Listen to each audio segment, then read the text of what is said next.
Jeg vil lave en lækker nytårspunch til klokken slår 12. Man tager en citrusfrugt, fjerner skralden og lægger den ned i et sylteglas. Og til den her opskrift skal man bruge 4 citroner i alt. Så vejer man, hvad citronskallerne vejer, og smider samme mængde sukker i.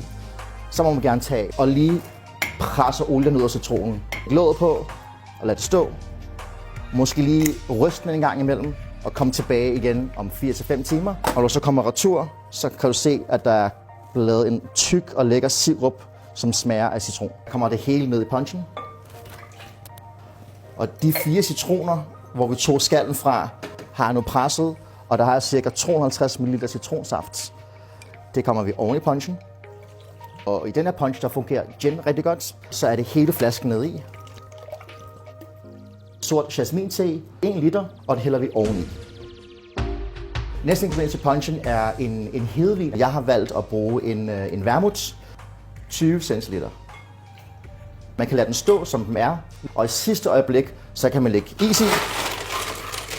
Jeg havde nogle grebfrugter liggende og nogle lime liggende, så det lægger jeg på toppen. Og nu er det jo ikke nytårsaften uden champagne. Lige lidt over en halv flaske, topper det op og holder oven i punchen. Og det her er mit bud på den perfekte punch til nytårsaften, når klokken slår 12.